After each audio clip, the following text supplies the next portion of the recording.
Okay, this is a frank and I would hope heart to heart discussion with college students who right now are considering how to cheat on a test and considering the issue of academic honesty. And um, I do a video channel that has been, I've been around for a little while, and I've been doing videos on math and philosophy. And some of you maybe have even hung around and looked at some of the math videos and said, oh, wow, that's cool. And you've gone on and tried to incorporate those. And I welcome you to. Okay. I don't think that anybody could ever use my videos to cheat on any kind of homework assignment or a test. I don't think that that's possible. They're not structured that way. First of all, I have a presentation style that I don't think would allow that. But if on the odd chance that has happened, and I really don't think that it would or that it could or that it would be possible, but if on the odd chance that it has happened, I have a message that I want to share with you, and this is very, very important. I know that there are a lot of videos out there about how you guys need to be good. There's a mixed message in society.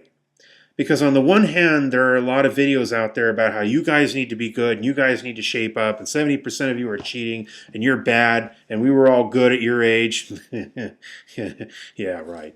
Okay, but we were all wonderful at your age. What it really was that at your age they couldn't get away with it as easily. So, all right, but also they'll tell you that there's turnitin.com and we're going to get you. When we do, we're going to throw you out of school and all the rest of it. And of course, if you're a college student listening to this, then that is a credible threat.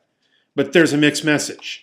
And the mixed message is do anything and everything you can to get ahead. Step on anybody, because that's how Newt Gingrich did it, because that's how the Wall Street people did it, because that's how Bernie Madoff did it.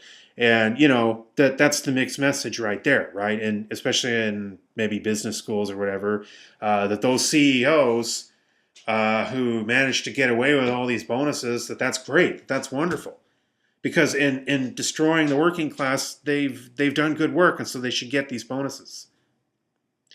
I remember an econ or a business professor say, well, businesses aren't charities. That's what he said. And you've noticed in American capitalism now, the customer is not always right. A lot of you have noticed that going to the store or dealing with various services that, you can never get a hold of them. There's no customer service. When I was growing up, man, customer was always right, even if you weren't. I mean, even as a kid, I was still the customer. Now, I didn't mean literally I was always right, but I mean it as a hyperbole, as a manner of speech. There was respect. And so there's a mixed message here. Now, I know that you can see all the way over on the right side of the screen, how to cheat, how to put it on your Coke bottle, how to turn, and then there's another set of videos that says, how to catch them. We're going to get you guys. We got turnitin.com. We're going to make you take the test naked. This is college students. All right, I better watch myself. You know what I'm saying? The mixed messages. There's one that's kind of a funny one that has a guy that the very end of it, and he says, now here's the way to pass the test. Read the book, right? So there's that one. My message to you, though, is that if you follow a path of mixed messages, where you profess to want the truth, you profess to be a seeker of the truth, a learner, let's say you're searching for a degree in philosophy. And again, I don't see any way that anybody could lift my ideas and put them on a philosophy paper. I just don't see that that's possible.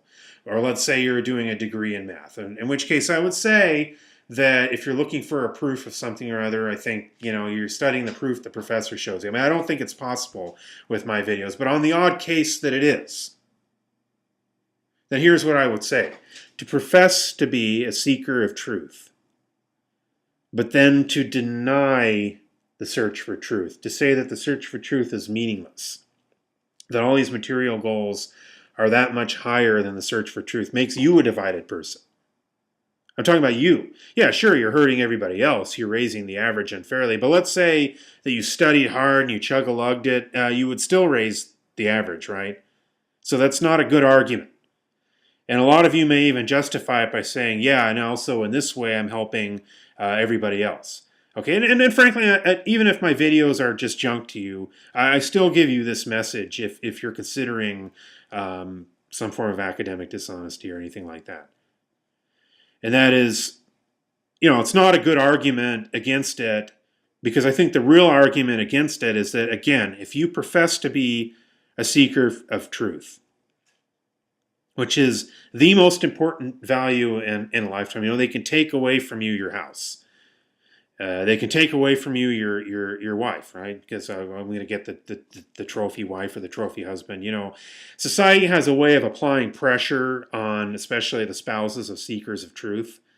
Study history on that one. It seems to be more. Actually, it seems to be worse now than in history. There was a time when if you were a seeker of truth, your spouse would stick with you.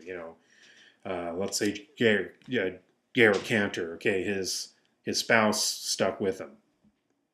These days, I don't know that she would, okay. But especially today, society and peer pressure can and even the coercive arm of society can take things away. In the case of Garrett Cantor, they declared him insane. Long story. They did the same to Gödel and even other mathematicians, but that's again neither here nor there. My point is they can take away from you, but if you're a seeker of truth, that's a quality that is yours. I mean, I believe this personally. That's something that is yours, that is a prized possession of yours your whole life. That you have lived for the truth. That the truth mattered more than anything. That you would rather work at a convenience store as a clerk than sacrifice what you know to be the truth, right? And so to profess to be that, and anybody in college professes to be that because that's what you have to say in order to impress a professor. Okay, even if you don't really feel it deep down, it is what you have to say. But the problem is, if you say it, you really do have to live it, even if you don't feel it. I mean, that's a truism in life, that what you profess, you have to follow. I mean, otherwise you become a divided person. And years down the road, you've gotten through law school, you've gotten through whatever it is, and you have done it any way you can. You've gotten through the business world, and you've done it any way you can.